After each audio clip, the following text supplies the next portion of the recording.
నమస్తే, నేను మీ రెడ్డి శ్రీనివాస్.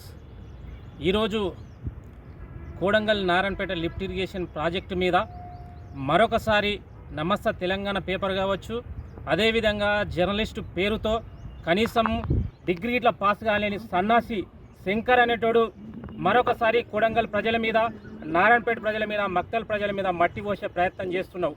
నువ్వెన్ని ప్రయత్నాలు చేసినా ఈరోజు అభివృద్ధి అనేది ఆపుకోలేవు. లగచర్ల మీద ఆ విధంగా చేసినారు. ఈరోజు అభివృద్ధి ప్రజలంతా వాళ్ళే స్వచ్ఛందంగా వచ్చి ఈరోజు ల్యాండ్ ఇచ్చిన సందర్భం.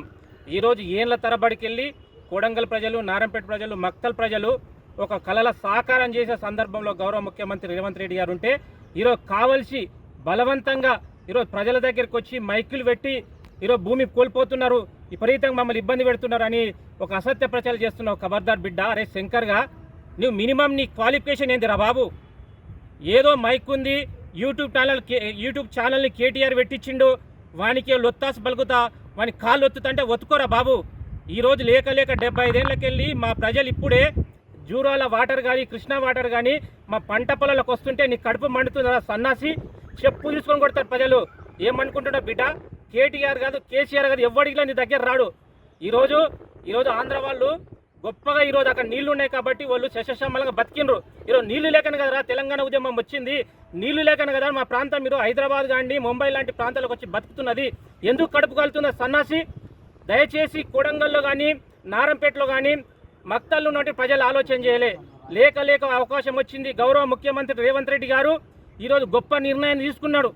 ఈరోజు మన బతుకులు బాగు చేయలే, మనకు నీళ్ళు ఇయ్యాలని ఆలోచనతో గొప్ప ప్రయత్నం చేస్తున్నాడు. ఎవడెన్ని కుట్రలు చేసినా ఖచ్చితంగా ఈరోజు ప్రాజెక్టు కట్టి తీరుతాం. కోడంగల్ ప్రజలకు, నారాయణపేట ప్రజలకు, మక్తల్ ప్రజలకు నీళ్లు తెస్తాం.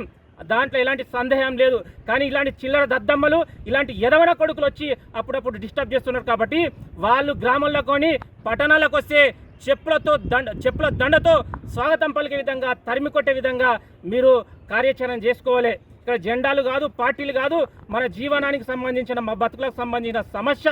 ఈ సమస్య నుండి మీరు పార్టీలకు, జెండాలకు అతీతంగా ఈరోజు మనమందరం నిలబడాలి. ప్రభుత్వం ఒక గొప్ప నిర్ణయం తీసుకున్నది.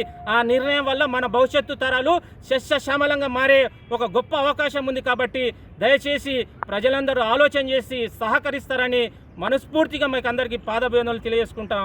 జై హింద్, జై భారత్, జై రేవంత్ అన్న, జై తిరుపతి అన్న, జై కాంగ్రెస్.